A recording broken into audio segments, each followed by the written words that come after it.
Hello friends, welcome to our channel competitive exam मंत्रा।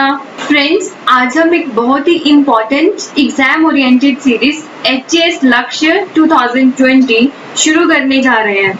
इसमें हम daily about 20 question discuss करेंगे and साथ में आपको असाइनमेंट दी जाएगी। हमारा ये HAS Lakshya series programme mains भी कवर करेगा।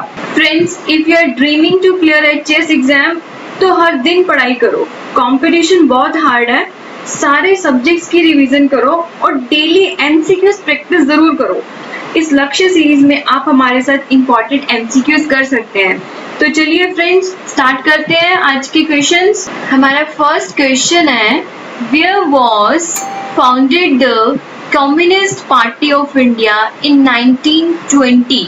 आपने बताना है कम्युनिस्ट पार्टी ऑफ इंडिया 1920 में कहाँ पे फाउंडेड हुई थी।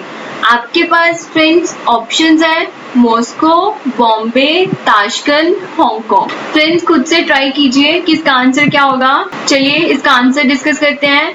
तो इसका जो आंसर है वो है ऑप्शन 3 ताशकंद। क्या हुआ था ना फ्रेंड्स, इसकी थोड़ी सी हिस्ट्री डिस्कस कर लेते हैं ताकि आपको इसका आंसर याद रहे। लेट 1920s एंड 30s में powerful left wing groups India में इमर्ज होने लग गए थे। इस नई आइडियोलॉजी एंड ग्रुप्स के इमर्जेंस के कुछ रीजन से, जैसे कि रशिया में बोल्शेविक रेवोल्यूशन 1917 में आया, नॉन कोऑपरेशन मूवमेंट को एब्रप्टली सस्पेंड कर दिया गया जिससे कि यूथ में डिससैटिस्फैक्शन बढ़ गई थी। तो ये कुछ रीजंस थे इस आइडियोलॉजी पे शिफ्ट होने के। तो फिर 17 अक्टूबर 1920 में ताशकंद में सीपीआई की फॉर्मेशन हुई थी और इसमें एम.एन. रॉय इसके फाउंडिंग मेंबर थे। एम.एन. रॉय के अलावा फाउंडिंग मेंबर्स में अबानी मुखर्जी, मोहम्मद अली, मोहम्मद शफीक सदीकी भी शामिल थे। तो फ्रेंड्स इनके नेम्स भी आप याद रखिए, आपको ऑप्शंस में इनके नेम्स पूछ सकते हैं। लेकिन अगर हम देखें इसकी फॉर्मेशन के बारे में तो थोड़ा कंट्रोवर्शियल है, बिकॉज जो सीपीआई इंडिया है उनके अकॉर्डिंग सीपीआई जो फॉर्म हुई थी वो हुई थी सीपीआई 1925 में कानपुर में, और एसवी घाटे इसके जनरल सेक्रेटरी थे। तो आप इनका नेम भी याद रखिए। ठीक है फ्रेंड्स, अब आपको याद रखना है where was founded the Communist Party of India in 1920 Tashkent में।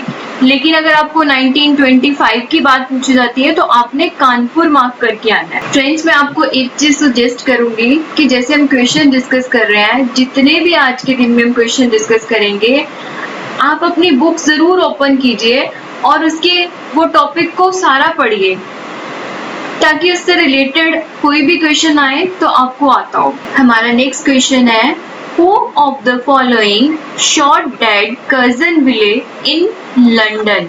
आपको बताना है लंदन में cousin विले को किसने मारा था। आपके पास जो ऑप्शंस हैं वो है मदन लाल ढींगरा, चापेकर ब्रदर्स, उधम सिंह या फिर none of the above। Friends इसका आंसर सोचिए क्या है। इसका आंसर क्या है? इसका आंसर है ऑप्शन 1 मदन लाल ढींगरा। मदन लाल ढींगरा एक इंडियन रेवोल्यूशनरी थे जिन्होंने कजन विले को लंदन में असैसिनेट किया था। मदन लाल ढींगरा जो थे वो इंडिया हाउस लंदन के मेंबर भी थे। तो फ्रेंड्स आपने ये भी याद रखना है कि वो इंडिया हाउस के मेंबर थे और आउटसाइड ऑफ इंडिया के वो रेवोल्यूशनरी एक्टिविटीज परफॉर्म कर रहे थे। इंडिया की इंडिपेंडेंस के लिए जो आउटसाइड ऑफ इंडिया ग्रुप बने हुए थे वो उनमें शामिल थे। और मदन लाल ढींगरा ने अपने इस एक्ट को पैट्रियोटिक एक्ट बताया था और उनका मानना था कि उन्होंने विले को मारकर ब्रिटिशर्स से रिवेंज लिया है, बिकॉज जो ब्रिटिशर्स थे वो इंडियन पे बहुत सारे एट्रोसिटीज जुल्म कर रहे थे। तो फ्रेंड्स आई होप आपको ये आंसर याद रहेगा। Who of the following shot dead Curzon Wyllie in London? Madan Lal Dhingra.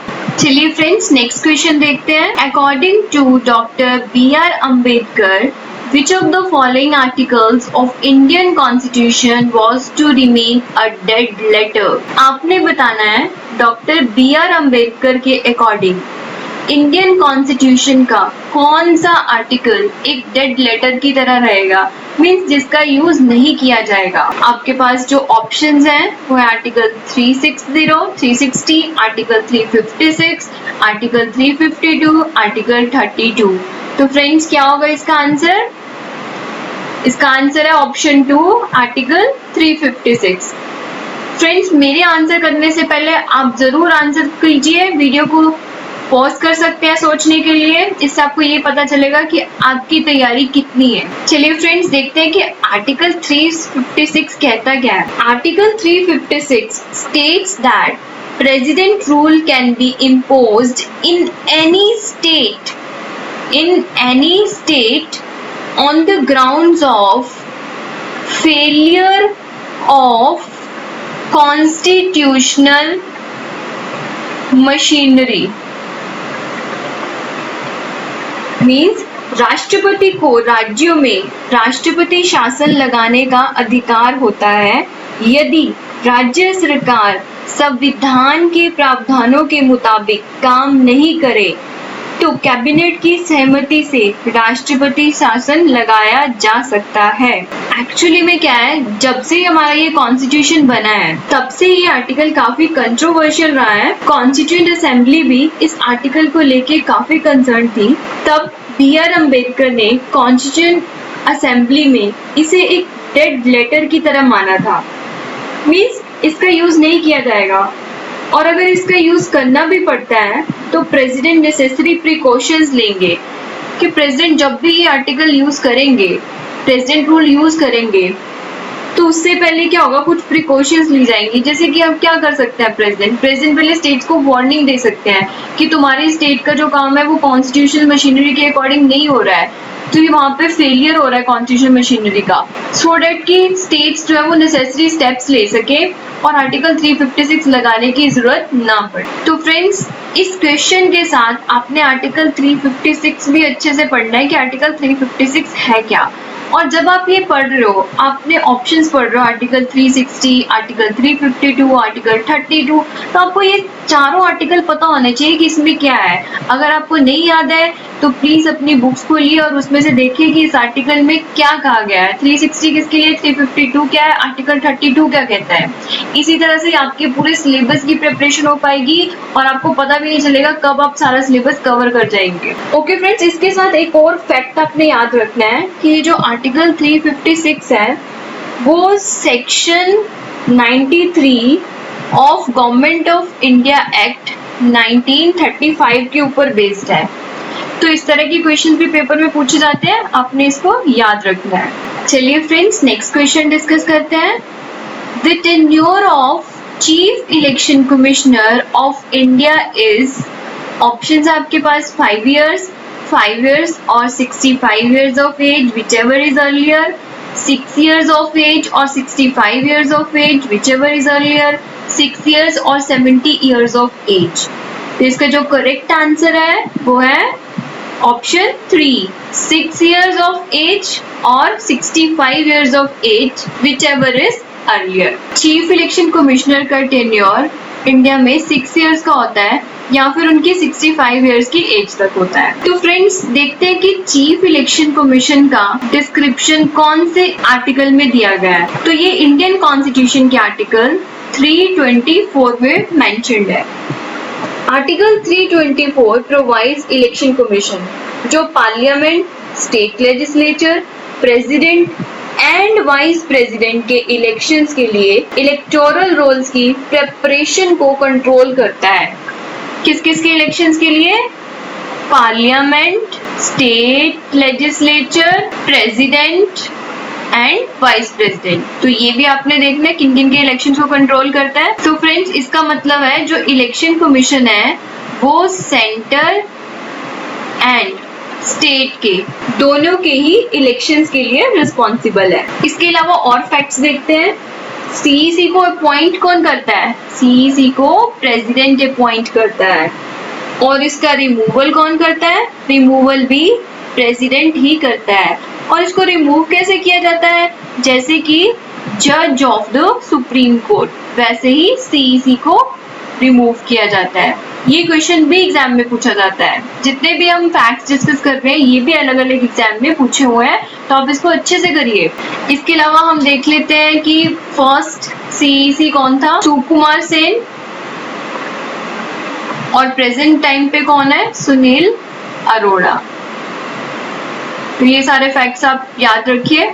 चलिए नेक्स्ट क्वेश्चन देखते हैं। Jhum is a term used for, options है terrace farming, tribal farming, shifting farming या फार्मिंग ऑन अ स्लोप। इसका जो करेक्ट आंसर है वो है शिफ्टिंग फार्मिंग। एक्चुअल में जो झूम वर्ड है उसको पोडू भी बोलते हैं, और जो पोडू वर्ड है वो मेनली फेमस है Orissa, Andhra Pradesh and south Indian state के कुछ एरियाज में पोडू वर्ड यूज किया जाता है। इसे कहते हैं झूम कल्टीवेशन, और झूम कल्टीवेशन को ही क्या बोलते हैं, शिफ्टिंग कल्टीवेशन। फ्रेंड्स इसका एक और नेम है, वो है स्लैश एंड बर्न एग्रीकल्चर। ये मेनली ट्राइबल एरियाज में होती है। इसमें होता क्या है, इसमें क्या होता है कि फॉरेस्ट लैंड का एक जो पैच है उसमें से ट्री, श्रब, बुशेस एक्सेट्रा को कट करके क्लियर कर दिया जाता है, और इस नेचुरल वेजिटेशन को वहां पे बर्न कर दिया जाता है, और तब वहां पे फिर फार्मिंग की जाती है, और फिर इस लैंड को यूज करने के बाद किसी और एरिया में शिफ्ट कर लिया जाता है, और ये साइकिल चलता रहता है। बिकॉज इसमें शिफ्टिंग होती है तो इसका नाम शिफ्टिंग कल्टीवेशन भी है। चलिए फ्रेंड्स नेक्स्ट क्वेश्चन डिस्कस करते हैं। फ्रेंड्स ये क्वेश्चन बहुत इंपॉर्टेंट है, बहुत सारे एग्जाम्स में पूछा हुआ है। An air bubble in water will act like, air bubble जो है वो वाटर में किस तरह से एक्ट करेगा। तो इसके जो ऑप्शंस दिए हुए हैं वो आपको दिए हुए हैं convex mirror, convex lens, concave mirror, concave lens. Friends science के क्वेश्चंस को लोग सिर्फ रट के चले जाते हैं, और वहां पे लेकिन क्वेश्चंस जो होते हैं वो कंसेप्चुअल होते हैं और आंसर गलत हो जाते हैं। इसलिए आपको अच्छे से कंसेप्ट समझ आना चाहिए कि ताकि आपका कोई भी क्वेश्चन गलत ना हो पाए। तो फ्रेंड्स बताइए इसका आंसर क्या होगा। चलिए पहले हम इसको डिस्कस करते हैं क्वेश्चन को कि ये कह क्या रहा है और इसमें होता क्या है एग्जैक्टली। देखिए फ्रेंड्स मान लीजिए ये आपके पास वाटर है, और वाटर के बीच में आपके पास ये है एयर बबल। ये क्या है आपके पास, एयर बबल। ये है आपके पास वाटर। तो फ्रेंड्स बताइए रेयरर मीडियम कौन सा होगा और डेंसर कौन सा होगा। जो एयर बबल वाला पार्ट है वो क्या होगा, रेयरर होगा, और ये जो बाहर वाला वाटर वाला पार्ट है वो क्या होगा, डेंसर। ठीक है, और ये भी क्या है, वाटर वाला पार्ट क्या है, डेंसर। तो फ्रेंड्स इसे इसका सेंटर मान लेते हैं।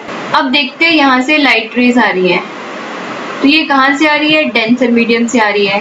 जा कहाँ रही है, रेयरर मीडियम में।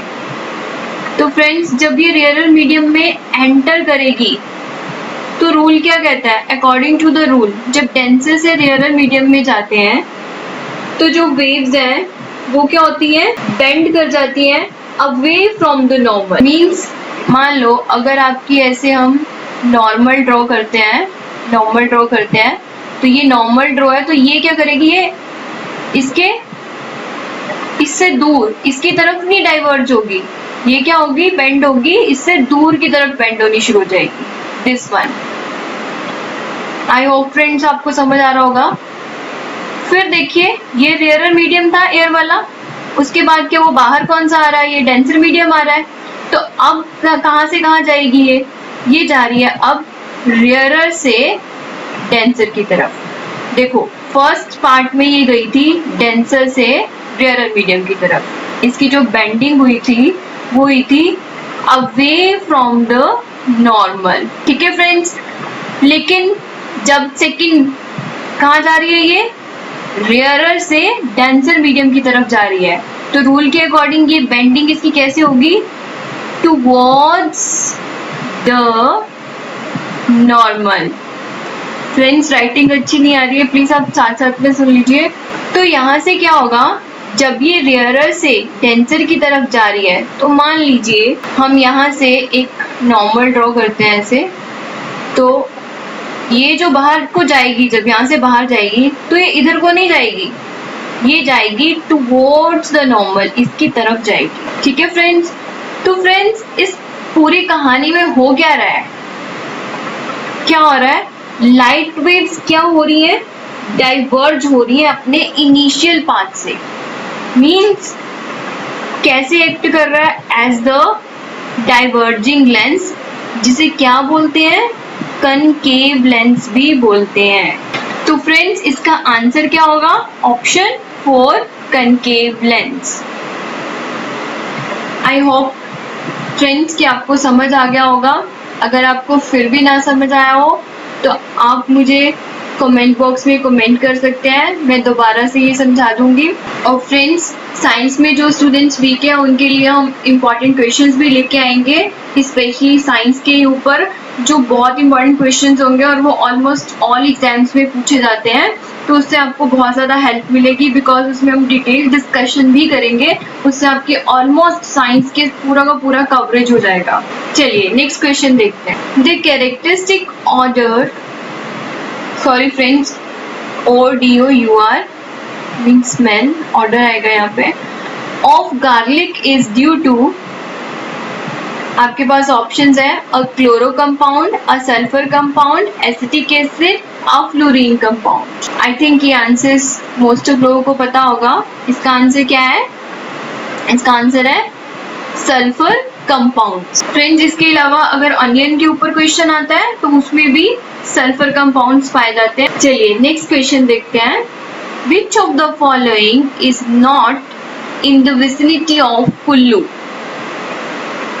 आपने बताना है कुल्लू में कौन सा नहीं पड़ता है। तो फ्रेंड्स स्पेशली ध्यान दीजिए अगर ये वर्ड नॉट वगैरह पे, कई बार क्या होता है हम स्किप कर जाते हैं और देखते हैं अच्छा ये कुल्लू में है और इसको सीधा मार्क कर देते हैं। तो अच्छे से क्वेश्चंस को पढ़िए। इसके जो ऑप्शंस हैं आपके पास वो है सुल्तानपुर पैलेस, बिजली महादेव, देव टिब्बा, काला टॉप। तो क्या होगा फ्रेंड्स इसका आंसर, यस इसका आंसर है काला टॉप। काला टॉप मीन्स ब्लैक कैप, और ये कहाँ पे है, चंबा में है। यहाँ पे काला टॉप वाइल्ड लाइफ सेंचुरी है। चलिए नेक्स्ट क्वेश्चन देखते हैं। Which one of the following is a pagoda style temple in Himachal Pradesh? Friends temple की अलग अलग टाइप होती है, जैसे कि एक तो हमें दिया हुआ पगोड़ा स्टाइल, इसके अलावा होता है पेंट्रूफ स्टाइल या फिर पिरामिडिकल स्टाइल, या फिर फ्यूजन रहता है पेंट्रूफ और पगोड़ा का। तो हमसे पूछा गया है इनमें से हमें ये बताना है कि पगोड़ा स्टाइल का टेम्पल कौन सा है। तो हमारे पास जो ऑप्शंस हैं वो है Hateshwari Devi in Jubbal valley, Hidimba temple in Manali valley, Lakshana Devi in Bharmour, Shakti Devi in Chhatrari. Friends तो इसका आंसर है Hidimba temple in Manali valley. इसके अलावा पगोड़ा स्टाइल के कौन कौन सी एग्जाम्पल्स हैं, जैसे कि प्राशर टेम्पल मंडी में, सुखदेव ऋषि टेम्पल जो मंडी में है, मनु टेम्पल कुल्लू में, महेश्वर टेम्पल किन्नौर में, ये सारे टेम्पल पगोड़ा स्टाइल के हैं। तो फ्रेंड्स एटलीस्ट और जो इसमें ऑप्शंस में दे रखे हैं वो भी हम डिस्कस कर लेते हैं। हटेश्वरी देवी टेम्पल जुब्बल वैली में जो कि शिमला में है, वो है पिरामिडिकल स्टाइल का। कौन से स्टाइल का है, पिरामिडिकल स्टाइल। थर्ड है लक्षणा देवी इन भरमौर, ये चंबा में है, और इसका जो स्टाइल है वो है पेंट रूफ स्टाइल। शक्ति देवी भी पेंट रूफ स्टाइल के हैं। चलिए नेक्स्ट क्वेश्चन देखते हैं। What is the rank of India in human development index 2019? आपने बताना है 2019 HDI इंडिया का कितना है, इंडिया का रैंक बताना है HDI में 2019 का। तो ये एक फैक्चुअल क्वेश्चन है, इसका आंसर है ऑप्शन 2 129, और ये आउट ऑफ 189 कंट्रीज में है। ओके फ्रेंड, HDI कौन रिलीज करता है, ये होता है by UNDP, United Nations Development Programme. Because कई बार ये भी पूछते हैं कि पर्टिकुलर कौन सी ऑर्गेनाइजेशन ये पर्टिकुलर इंडेक्स को रिलीज करती है। 2019 में इसकी रैंकिंग 129 आई है, जबकि 2018 में ये 130 पर थी। चलिए अब HDI को थोड़ा सा देख लेते हैं, इसमें इसके कौन कौन से कंपोनेंट्स होते हैं। बिकॉज ये भी क्वेश्चन आया हुआ है कि HDI के कौन कौन से कंपोनेंट्स हैं। तो इसके बेसिकली 3 कंपोनेंट्स होते हैं। कौन कौन से होते हैं? First one is life expectancy, second is education and third is per capita income. Means इसमें 3 कंपोनेंट कंसीडर किए जाते हैं HDI में। लाइफ एक्सपेक्टेंसी कितनी है, education level and per capita income, और उसके बेसिस पे HDI की रैंकिंग तैयार की जाती है। और इस रैंकिंग में 2019 में नॉर्वे, स्विट्जरलैंड एंड आयरलैंड, ये टॉप 3 पोजीशंस पर थे। फ्रेंड, जिसके साथ साथ हमारा करंट का भी रिवाइज हो रहा है, तो ये मत सोचिए कि ये सिर्फ एक क्वेश्चन आपका तैयार हुआ, इससे आपके बहुत सारे क्वेश्चन साथ साथ में तैयार हो रहे हैं। तो आप अपनी कॉपी अपने पास रखिए, वहां पे आप नोट करते जा सकते हैं कि इसका आंसर क्या होगा, और कितने क्वेश्चन जो बन रहे हैं उसको भी प्लीज नोट कीजिए, क्योंकि क्वेश्चन कहीं से भी हो सकता है। चलिए नेक्स्ट इंपॉर्टेंट क्वेश्चन डिस्कस करते हैं। Which of the following won the highest civilian award Bharat Ratna 2019? Friends, आप सबको पता है कि इंडिया का सबसे जो हाईएस्ट सिविलियन अवार्ड है वो है भारत रत्ना। तो हमें बताना है 2019 में ये किसको मिला था। आपके पास जो ऑप्शंस हैं वो है Pranab Mukherjee, second is Bhupen Hazarika, third one is Nanaji Deshmukh and fourth is all of the above. I think friends आप लोग सबको पता होगा कि इसका आंसर क्या है। यस, इसका आंसर है all of the above. Friends, Pranab Mukherjee के बारे में आप सब लोग बड़े अच्छे से जानते हैं, ये इंडिया के फॉर्मर प्रेसिडेंट हैं। भूपेन हजारिका के बारे में थोड़ा सा देख लेते हैं। हजारिका एक Indian playback singer, lyrist, musician, poet and film maker थे, जो कि कहाँ से बिलोंग करते हैं? असम से बिलोंग करते हैं। और उनका एक और नाम से भी उन्हें जाना जाता है, सुधा कंठ। सुधा कंठ के नाम से भी उन्हें जानते हैं। ओके, अब देखते हैं नानाजी देशमुख के बारे में। ये एक सोशल एक्टिविस्ट थे और इन्होंने education, health and rural self reliance के फील्ड में बहुत अच्छा काम किया था। तीनों को ही भारत रत्न 2019 मिला है। इसका answer all of the above है। चलिए फ्रेंड्स, ब्रीफली भारत रत्न के बारे में थोड़ा सा देख लेते हैं। ये इंडिया का हाईएस्ट सिविलियन अवार्ड है, जिसे 2 जनवरी 1955 में स्टार्ट किया गया था, और इसे एक्सेप्शनल सर्विस या फिर परफॉर्मेंस ऑफ हाईएस्ट ऑर्डर के लिए दिया जाता है। ओरिजिनली इसे दिया जाता था arts, literature, science and public services के लिए, लेकिन बाद में गवर्नमेंट ने इसके क्राइटेरिया जो था उसे एक्सपेंड कर दिया था और इसमें ऐड किया था any field of human Endeavour. Any field of human Endeavour को ऐड किया गया था। कब किया गया था ये? दिसंबर 2011 में। और जो भारत रत्न की रिकमेंडेशंस हैं वो प्राइम मिनिस्टर करते हैं टू द प्रेसिडेंट। चलिए फ्रेंड्स, नेक्स्ट क्वेश्चन देखते हैं। Savanna region of Brazil locally called as, local language में सवाना रीजन को क्या कहते हैं जो ब्राजील में है?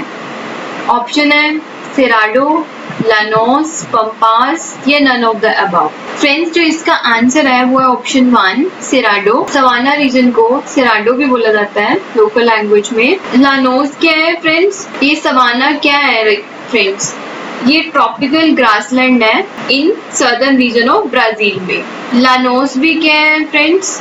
ट्रॉपिकल ग्रासलैंड्स है, और ये मेनली जो है वो कोलंबिया एंड वेनेजुएला में लोकेटेड है। अगर पंपास को देखें ये बहुत इंपॉर्टेंट है, ये टेम्परेट ग्रासलैंड है, मीन्स टेम्परेट रीजन्स में मिलती है और ये मेनली मिलती है अर्जेंटीना एंड उरुग्वे में और कुछ सदर्न ब्राजील में भी होती है। इनके डिफरेंट लोकेशंस पे डिफरेंट नेम्स हैं और ये एग्जाम में पूछे जाते हैं। जैसे कि अगर हम नॉर्थ अमेरिका में ले, कनाडा वाली साइड में, तो इसको पम्पास को बोलते हैं प्रेयरीज, सुना होगा आपने, बहुत इंपॉर्टेंट है। अगर हम यूरोप एंड एशिया की बात करें तो इनको बोलते हैं स्टेपेज। तो फ्रेंड्स ये वाले नेम भी आप याद रखिए, हो सकता है कि क्वेश्चन इस तरह से पूछ ले, तो आपको हर तरह से तैयार रहना है। फ्रेंड्स मेंस में भी आपको क्वेश्चन पूछ सकते हैं ग्रासलैंड्स के ऊपर। तो ग्रासलैंड जो होती है उसको दो पार्ट्स में डिवाइड कर देते हैं, tropical grassland and temperate grassland, and then उसकी एग्जांपल्स देके हम उस क्वेश्चंस को लिख सकते हैं। चलिए फ्रेंड्स नेक्स्ट क्वेश्चन डिस्कस करते हैं। India's ranking in ease of doing business index is sometimes seen in the news. Which of the following has declared that ranking? Question में पूछ रहे हैं कि ease of doing business index जो है उसमें इंडिया की रैंकिंग दिखाई जाती है। तो ये जो रैंकिंग है वो डिक्लेयर कौन करता है? आपके पास ऑप्शंस हैं, Organisation for Economic Co-operation and Development जिसे OECD भी बोलते हैं, वर्ल्ड इकोनॉमिक फोरम जिसे WEF भी लिख देते हैं, वर्ल्ड बैंक या फिर WTO वर्ल्ड ट्रेड ऑर्गेनाइजेशन। तो फ्रेंड्स इसका आंसर आपको पता होगा, इसका आंसर है option C World Bank. Ease of doing business index जो है वो कौन रिलीज करता है? वर्ल्ड बैंक करता है। तो friends according to the World Bank ease of doing business report 2020 जो इंडिया की रैंकिंग है वो है 63। और अगर हम 2019 की रिपोर्ट देखें तो जो इंडिया की रैंकिंग थी वो थी 77। मीन्स इंडिया की रैंकिंग इम्प्रूव हुई है कितने पॉइंट से? Bye 14 points. बट अगर हम मोदी गवर्नमेंट का टारगेट देखें तो उनका टारगेट था 50th प्लेस पे आना, तो वो अचीव नहीं हो पाया। फ्रेंड्स ये सारा मैंने डाटा इसलिए लिखा है कि आपको सारा याद रहे और हमारी इम्प्रूवमेंट हुई है या हम नीचे आए हैं, ये सब चीज़ें भी आपको पता होनी चाहिए कि 2020 में कहाँ पे और 2019 में। तो हो सकता है क्वेश्चन 2019 वाला पूछ ले तो आपने एक साल पुरानी रैंकिंग भी याद रखनी है। चलिए नेक्स्ट क्वेश्चन डिस्कस करते हैं। Who of the following had first deciphered the edicts of Emperor Ashoka? सबसे पहले अशोका के शिलालेखों को किसने समझा था? तो ऑप्शन जो है वो है जॉर्ज बिलिल, James Prinsep, Max Muller, William Jones. इसका जो करेक्ट आंसर है वो है option B James Prinsep. Friends ये क्वेश्चन भी बहुत इंपॉर्टेंट है, इजीली आपको NCERT में मिल जाएगा ये वाला क्वेश्चन। तो ये जस्ट फैक्चुअल क्वेश्चन था, ठीक है। अब हम नेक्स्ट क्वेश्चन की तरफ चलते हैं। नेक्स्ट क्वेश्चन है हमारा, which one of the following is an artificial lake? Lakes को टू कैटेगरीज में हम डिवाइड कर देते हैं। एक होती है नेचुरल लेक्स, मीन्स जो अपने आप बन जाती है। एक होती है मैन मेड लेक, या इनको हम क्या बोलते हैं? आर्टिफिशियल लेक्स भी बोलते हैं। तो हमारा क्वेश्चन है इन चारों में से कौन सी आर्टिफिशियल लेक है? तो ऑप्शंस है हमारे पास कोडाईकनाल जो तमिलनाडु में है, कोलारू लेक जो आंध्र प्रदेश में है, नैनीताल उत्तराखंड में है, रेणुका हिमाचल प्रदेश में है। तो इसमें से कौन सी artificial lake? That is option A Kodaikanal Tamil Nadu में। ये तमिलनाडु के दिंडीगुल डिस्ट्रिक्ट में है। कहाँ पे है? दिंडीगुल डिस्ट्रिक्ट में है। और भी इंडिया की कुछ लेक्स हैं आर्टिफिशियल लेक्स, जिनमें से इम्पोर्टेंट है जैसे कि सांभर लेक और जैसे कि गुरु गोबिंद सागर एटसेट्रा। तो आप इनके भी नाम याद रख लीजिए, ये भी इम्पोर्टेंट आर्टिफिशियल लेक्स हैं। फ्रेंड्स ये क्वेश्चन बहुत इम्पोर्टेंट है। ये क्वेश्चन डिस्कस करने के बाद आपके बहुत सारे कंसेप्ट क्लियर होंगे, तो आप इस क्वेश्चन को अच्छे से देखिए। बिकॉज सैटेलाइट लॉन्च व्हीकल्स में PSLV GSLV में बहुत सारी प्रॉब्लम्स रहती हैं, तो इस क्वेश्चन के अकॉर्डिंग वो हमारी जो सारे डाउट्स हैं वो क्लियर हो जाएंगे। तो चलिए क्वेश्चन देखते हैं। With reference to India's satellite launch vehicles, consider the following statements. हमारा फर्स्ट ऑप्शन जो है वो है PSLV means polar satellite launch vehicle launch the satellites useful for earth resources monitoring, whereas GSLV are designed mainly to launch communication satellite. Friends एक काम करते हैं, इससे पहले कि हम ये सारी स्टेटमेंट्स को एनालाइज करें, उससे क्या करते हैं हम पहले PSLV और GSLV में थोड़ा सा डिफरेंस डिस्कस कर लेते हैं। देखिए जो PSLV है उसे मेनली अर्थ ऑब्जर्वेशंस के लिए और secondly as remote sensing satellites को लॉन्च करने के लिए यूज किया जाता है। और ये जो सैटेलाइट्स जाते हैं इसके थ्रू कहाँ पे जाते हैं, वो लो अर्थ ऑर्बिट में, जिसे LEO लियो भी कहते हैं। और इसके अलावा क्या होता है, PSLV से जो सैटेलाइट जाते हैं वो किस में हो जाते हैं, सन सिंक्रोनस ऑर्बिट में, सन सिंक्रोनस ऑर्बिट में जाते हैं। और ये जो ऑर्बिट रहता है ना फ्रेंड्स, ये कैसे होता है, इसका रेट मूव करने का कैसे होता है, जैसे कि अर्थ जो है वो सन के अराउंड मूव कर रही है, जितने रेट पे अर्थ सन के अराउंड मूव कर रही है वैसे ही इसका ऑर्बिट सेट होता है। PSLV के थ्रू बहुत सारे हिस्टोरिक मिशंस गए हैं, जैसे कि चंद्रयान 1, मार्स ऑर्बिटर मिशन। और फ्रेंड्स ये भी पूछ लेते हैं कि कौन से PSLV से इसे लॉन्च किया गया है, तो वो भी आप याद रखिए, जैसे कि मार्स ऑर्बिटर जो था वो PSLV C-25 से लॉन्च हुआ। चलिए अब GSLV के बारे में देखते हैं। GSLV जो है इसे मेनली किसके लिए किया जाता है, कम्युनिकेशन सैटेलाइट लॉन्च करने के लिए किया जाता है। और ये जो कम्युनिकेशन सैटेलाइट होते हैं वो जियो सिंक्रोनस ट्रांसफर ऑर्बिट में मूव करते हैं, और ये हाई अर्थ ऑर्बिट होते हैं, जिससे सैटेलाइट जो होता है वो अर्थ की रोटेशन से मैच कर जाता है। मींस जैसे जैसे अर्थ रोटेट कर रही है उसकी रोटेशन के साथ ही ये सैटेलाइट भी अपनी रोटेशन को मैच करता है। तो फ्रेंड्स अगर अर्थ यहाँ पे रोटेट कर रही है, यहाँ से स्टार्ट हुई और सैटेलाइट भी यहाँ से स्टार्ट होकर इसके साथ ही मूव करने लगा, तो ये किस तरह से अपेयर होगा, हमें परमानेंट लगेगा या मूविंग लगेगा, कैसे लगेगा, ये हमें परमानेंट टाइप से लगेगा, अपेरेंटली हमें परमानेंट लगेगा। थर्ड अगर इसका और पॉइंट देखें तो जो इसकी लोकेशन है वो कितनी होती है, around 36,000 kilometre above the earth equator होती है। फ्रेंड्स ये भी क्वेश्चन पहले पूछ चुके हैं एग्जाम में। और अगर देखिए तो ये जो पोजीशन रहती है इसकी, ये बहुत वैल्यूएबल होती है और ये बहुत ही गुड स्पॉट होता है फॉर मॉनिटरिंग वेदर, कम्युनिकेशन के लिए एंड सर्विलेंस के लिए। ये सारी डिस्कशन तो हमने कर ली फ्रेंड्स। एक हमारे पास एक और रह गया GSLV MK3, तो इसको भी देख लेते हैं। ये क्या है फ्रेंड्स, ये GSLV MK3 क्या है, इसकी फुल फॉर्म है geosynchronous satellite launch vehicle mark 3। और फ्रेंड्स ये 3 स्टेज होता है, इसकी 3 स्टेजेस होती हैं। जो इसकी फर्स्ट स्टेज होती है, अगर ये मान लें यहाँ पे ऐसे फर्स्ट, सेकंड और ये थर्ड है, तो इसकी जो फर्स्ट स्टेज होती है सॉलिड रॉकेट मोटर होती है। जो सेकंड स्टेज रहती है वो लिक्विड स्टेज होती है, और थर्ड स्टेज जो होती है वो क्रायोजेनिक स्टेज होती है, and it is very important stage. ये क्रायोजेनिक स्टेज जो होती है वो काफ़ी कॉम्प्लिकेटेड होती है, बट ये स्टेज बाकी स्टेजेस से बहुत एफिशिएंट होती है। इस स्टेज में लिक्विड ऑक्सीजन और लिक्विड हाइड्रोजन यूज की जाती है। इसका जो टेम्परेचर रहता है वो बिलो -183 डिग्री सेंटीग्रेड, और इसका जो टेम्परेचर रहता है वो -253 डिग्री सेंटीग्रेड। तो फ्रेंड्स ये तो हुआ सारा PSLV की होता क्या है, GSLV क्या होता है। अब आप लोग आई होप कि समझ गए होंगे कि इसमें क्या डिफरेंसेस है। तो अब हम क्वेश्चन को डिस्कस कर सकते हैं।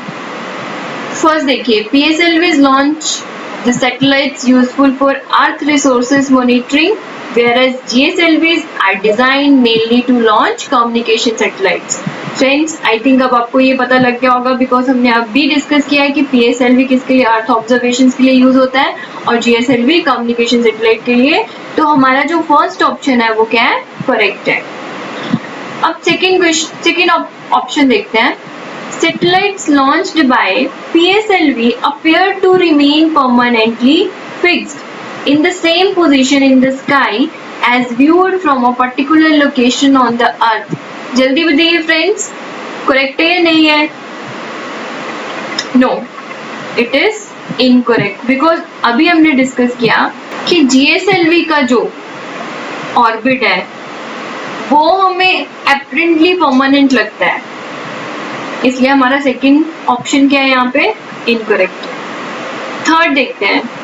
GSLV Mk3 is a 4-staged launch vehicle. देखिए फ्रेंड, ये तो यहीं से गलत हो गया। With the first and third stage ये तो आपको करने की भी जरूरत नहीं है। तो ये 4 स्टेजेस नहीं, ये कितना होता है, 3 स्टेजेस होता है। तो ये वाली ऑप्शन भी हमारी गलत है, ये वाली भी ऑप्शन हमारी गलत है। तो हमारे पास आंसर क्या बचा, ओनली 1। तो answer is 1 only. I hope कि आप इस क्वेश्चन को अच्छे से समझ गए होंगे बिकॉज इससे रिलेटेड बहुत सारे क्वेश्चन पूछे जाते हैं और ये काफी कंसेप्चुअल फैक्चुअल क्वेश्चन है, इसको अच्छे से करिए। चलिए नेक्स्ट क्वेश्चन डिस्कस करते हैं। An artificial satellite orbiting around the Earth does not fall down. This is so because the attraction of Earth. Question क्या कह रहा है, एन आर्टिफिशियल सैटेलाइट मूव कर रहा है अर्थ के अराउंड, गिरता क्यों नहीं है वो अर्थ पे, वो मूव कैसे करता रहता है? फर्स्ट ए ऑप्शन है doesn't exist at such distance, कि अर्थ की अट्रैक्शन एग्जिस्ट ही नहीं करती है उस डिस्टेंस पे जाके। सेकेंड है is neutralised by the attraction of the moon, earth तो अट्रैक्ट कर रही है उसको लेकिन वो न्यूट्रलाइज हो रही है मून के थ्रू। या थर्ड है provides the necessary speed for its steady motion, लेकिन जो अट्रैक्शन ऑफ अर्थ है वो प्रोवाइड कर रही है नेसेसरी स्पीड इसकी मोशन के लिए। या फिर provides the necessary acceleration for its motion, ये उसको क्या कर रही है, नेसेसरी एक्सेलरेशन दे रही है उसकी मोशन के लिए। ये काफी कंसेप्चुअल क्वेश्चन है, समझने वाला क्वेश्चन है, लेकिन अगर हमने साइंस की NCERT अच्छे से पढ़ी है तो हम इसका आंसर दे सकते हैं। बेसिकली फ्रेंड्स होता क्या है कि जो सैटेलाइट है वो मेनली 2 फैक्टर से क्या करते हैं, बैलेंस करते हैं और अपने ऑर्बिट में मूव करते रहते हैं। फर्स्ट है वेलोसिटी को, सेकंड है जो ग्रेविटेशनल पुल लग रही है। सैटेलाइट को जब अर्थ के अराउंड ऑर्बिट में डाला जाता है तो जो सैटेलाइट होता है वो अर्थ के अराउंड सेंट्रीपिटल एक्सेलरेशन के अंडर मूव करता है। सेंट्रीपिटल वर्ड यूज करते हैं जब हम उसको राउंड मोशन में लेते हैं तो हम क्या बोलते हैं, सेंट्रीपिटल। अगर फोर्स लगती है इसमें तो उसको बोलते हैं सेंट्रीपिटल फोर्स। अब ये सेंट्रीपिटल एक्सेलरेशन के अंदर जो मूव कर रहा है इसमें स्पीड इतनी होनी चाहिए कि अर्थ की ग्रेविटी जो है इस सैटेलाइट को अर्थ पर वापस ना ले आए। मीन्स यहाँ से हमने सैटेलाइट को छोड़ा कि अर्थ की कुछ ग्रेविटी होगी तो ऐसा ना हो कि ये नीचे ही आ जाए, लेकिन क्या है हमें सैटेलाइट को मूव करवाना है अर्थ इसके अराउंड, तो ऐसा भी नहीं होनी चाहिए, इतनी भी ज्यादा नहीं होनी चाहिए कि यहाँ से छोड़ के एस्केप कर जाए अर्थ की ग्रेविटेशनल पुल से और स्पेस में चला जाए, ऐसा भी नहीं होना चाहिए। तो मीन्स जो रॉकेट की जो सैटेलाइट है उसके थ्रू जो स्पीड दी जाती है वो एक सेंट्रीफ्यूगल फोर्स प्रोवाइड करती है। मीन्स ये अर्थ की ग्रेविटी से बाहर की ओर जाता है, लेकिन जो force of attraction of earth है वो इसे अपनी तरफ खींचती है। तो इससे क्या है, ये एक पर्टिकुलर ऑर्बिट में अराउंड द अर्थ मूव करता रहता है, ना ही ये स्पेस की तरफ बाहर चला जाता है और ना ही अर्थ की ग्रेविटी के कारण अंदर आ जाता है। तो इसका मीनिंग हुआ कि जो अट्रैक्शन ऑफ अर्थ है वो क्या करती है, प्रोवाइड करती है necessary acceleration for its motion. जितनी एक्सेलरेशन से इसे मूव करना चाहिए उतनी एक्सेलरेशन ये इसको प्रोवाइड करने में हेल्प करती है और ये मूव करता रहता है। आई होप कि आप लोगों को समझ आ गया होगा। अगर फ्रेंड्स आपको नहीं समझ आया है तो आप मुझे कमेंट बॉक्स में कमेंट करिए, मैं फिर से ये डिस्कस कर दूंगी। चलिए नेक्स्ट क्वेश्चन देखते हैं। विच one of the following pairs of islands is separated from each other by 10 degree channel. आपने ऐसे 2 आइलैंड बताने हैं जिसको 10 डिग्री चैनल अलग करता है। मैनी टाइम्स ये क्वेश्चन एग्जाम में पूछे गए हैं। तो इसका जो आंसर है वो है अंडमान एंड निकोबार आइलैंड। ये आपका आंसर है। इसको कौन करता है? 10 डिग्री चैनल सेपरेट करता है। लेकिन हमारे पास अदर ऑप्शंस भी है, वो भी चेक कर लेते हैं इनको कौन कौन करता है। अगर हम निकोबार एंड सुमात्रा की बात करें तो इनके बीच में है ग्रैंड चैनल, और अगर हम लक्षद्वीप एंड मालदीव्स की बात करें तो इनके बीच में है 8 degree channel. And Sumatra and Java, ये बहुत इंपॉर्टेंट है, ये पहले भी पूछा हुआ है, इनके बीच में है सुंडा स्ट्रेट। तो फ्रेंड्स आप इसको भी फिर साथ में याद रखिए। चलिए नेक्स्ट क्वेश्चन डिस्कस करते हैं। WHO has designated 2020 as 2020 को WHO द्वारा कौन सा ईयर डिक्लेयर किया गया है? डिफरेंट ऑप्शन जो आपके पास है वो international year of sustainable tourism for development, या फिर international year of light and light based technologies, या international year of nurse and midwife. Fourth option is international year of indigenous languages. So इसका answer आपको पता होना चाहिए। इसका answer है option 3, international year of nurse and midwife. Actual में इस ईयर को डिक्लेयर किया गया किसके बेसिस पे? बिकॉज ये 200th बर्थ एनिवर्सरी है फ्लोरेंस नाइटिंगेल की। फ्रेंड्स आपको इसके बारे में पता होगा, फ्लोरेंस नाइटिंगेल जो है वो क्या थी? एक इंग्लिश सोशल रिफॉर्मर थी, और उन्होंने वर्ल्ड में मॉडर्न नर्सिंग की फाउंडेशन की। उन्होंने नर्सिंग प्रोफेशन को ना एक अनट्रेन्ड प्रोफेशन से highly skilled and well respected medical profession में कन्वर्ट कर दिया था। और ये फेमस कब हुई थी? ये फेमस हुई थी क्रीमियन वॉर के बाद, जब इन्होंने बहुत अच्छा काम किया था वहाँ पे, उसके बाद ये बहुत ज्यादा फेमस हो गई थी। चलिए नेक्स्ट क्वेश्चन डिस्कस करते हैं। Who won the presidential election of Croatia on January 6, 2020? Croatia कहाँ पे है? क्रोएशिया कहाँ पे है? साउथ ईस्टर्न यूरोपियन कंट्री है ये। तो हमने बताना है कि इसके जो प्रेसिडेंशियल इलेक्शंस हुए हैं उसमें से कौन जीता था। तो इसके जो ऑप्शंस हैं वो आपके पास है माइरोस्लाव स्कोरो, एंड्रेज, कोलिंडा ग्राबर, जोरन मिलानोविक। इसका जो आंसर है वो है ऑप्शन 4, जोरन मिलानोविक। चलिए नेक्स्ट क्वेश्चन देखते हैं। Who is the youngest girl in the world to climb the South America's highest peak, Mount Aconcagua, Argentina? एक तो फ्रेंड्स आपको यहाँ से ये फैक्ट पता चल रहा है कि माउंट अकोनागुआ कहाँ पे है? अर्जेंटीना में है। अर्जेंटीना कहाँ पे है फ्रेंड्स? लोकेट करिए इसको अपने मैप के ऊपर। जो भी आपको लोकेशन आती है आप जल्दी से अपने मैप के ऊपर उसको एटलस के ऊपर लोकेट किया कीजिए। चलिए बताइए इसका आंसर क्या है? इसका आंसर है ऑप्शन 4, काम्या कार्तिकेयन। काम्या मुंबई के नेवी चिल्ड्रन स्कूल की क्लास 7 की स्टूडेंट है and she is only 12 years old. चलिए फ्रेंड्स अब है आपके पास असाइनमेंट। इसमें आपके पास जो क्वेश्चंस हैं, फर्स्ट क्वेश्चन है with reference to culture history of India the term panchayatan refers to. आप इसका आंसर बोलेंगे। सेकंड क्वेश्चन है which one of the following observation is not true about the Quit India Movement of 1942। तो आप इसको पढ़िए। थर्ड क्वेश्चन है the Narmada river flows to west while most of other large peninsular river flows to east, why? तीनों options पढ़िए और बताइए कि इसका आंसर क्या होगा। एंड नेक्स्ट क्वेश्चन है rainbow is produced when sunlight falls on the drops of rain, which of the following physical phenomena are responsible for this. Next question है the prime minister of India at the time of his or her appointment. आपके पास 4 option आपको बताना है इसमें से क्या इसका correct answer है। फ्रेंड्स ये असाइनमेंट क्वेश्चन करने के लिए आप अपनी बुक्स की हेल्प ले सकते हैं, बिकॉज एटलीस्ट आप अपनी बुक्स ओपन करेंगे, पर्टिकुलर टॉपिक को देखेंगे और इससे क्या होगा कि आप उसके आसपास के टॉपिक्स को भी देख पाएंगे, एनालाइज कर पाएंगे, तो आपके बहुत सारे क्वेश्चन जो है वो ऑटोमेटिकली सॉल्व हो जाएंगे। मैं यही होप करती हूँ फ्रेंड्स कि आप इन क्वेश्चन को जरूर करोगे।